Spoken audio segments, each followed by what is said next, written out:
প্রিয় দর্শক বন্ধুরা, এবারে ব্রেকিং নিউজ উঠে আসছে নিয়োগকে কেন্দ্র করে। ফেব্রুয়ারিতে নিয়োগকে কেন্দ্র করে সম্মানীয় পর্ষদ সভাপতির বিরাট বার্তা। এই ভিডিওর মধ্যে সবটাই আলোচনা করছি, তাই গুরুত্বপূর্ণ ভিডিওটিকে অবশ্যই সম্পূর্ণ শেষ পর্যন্ত শুনে বোঝার চেষ্টা করবেন। আপনাদের জন্য এই আর্জেন্ট ভিডিওটি ক্রিয়েট করা।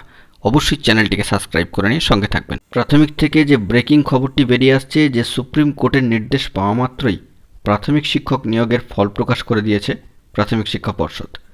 ৯,৫৩৩ জনের নিয়োগের প্যানেল ইতিমধ্যেই কিন্তু প্রাথমিক শিক্ষা পর্ষদ অফিসিয়াল ওয়েবসাইটে প্রকাশ করে দিয়েছে।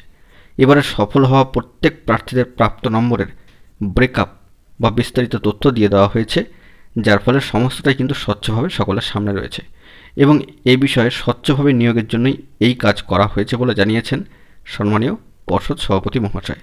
শূন্যপদের সংখ্যা ছিল ১১,৭৬৫, তার মধ্যে আপাতত ৯,৫৩৩টি পদ পূরণ করা হবে এবং কিছুদিনের মধ্যেই এই শিক্ষকদেরকে স্কুলে নিয়োগ করা হবে বলে জানিয়েছেন কোট আনকোট সম্মানীয় পর্ষদ সভাপতি মহাশয়।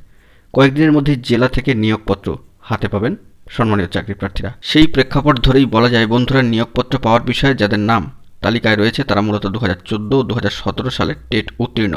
2022 সালে যে বিজ্ঞপ্তি ছিল তার ভিত্তিতে এই নিয়োগের ঘোষণা। সুপ্রিম কোর্টের নির্দেশ মেনে বিএড এবং এনআইওএস থেকে ডিএলএড করা চাকরি প্রার্থীরা ইতিমধ্যেই বাদ গিয়েছেন। প্রাথমিকের মেধা তালিকায় জায়গা না পেয়ে কার্যত ভেঙে পড়েছেন এই সমস্ত বঞ্চিত চাকরি প্রার্থীরা। সম্মানীয় গৌতম পাল মহাশয় জানিয়েছেন যে আগামী 1 সপ্তাহ অর্থাৎ 7 দিনের মধ্যে চাকরি প্রার্থীদের হাতে নিয়োগপত্র পৌঁছে যাবে, আর এই প্রক্রিয়া শেষ হলে পরবর্তী নিয়োগের প্রক্রিয়া শুরু হবে বলে জানিয়েছেন। আর এই ঘোষণার পরেই আশার আলো দেখছেন কয়েক লক্ষ চাকরি প্রার্থীরা। এই প্রসঙ্গে পর্ষদ সভাপতি মহাশয় বলেন, কোট আনকোট 11,765টি শূন্যপদের বিজ্ঞপ্তি জারি করা হয়েছিল। আমরা প্যানেল প্রকাশ করলাম।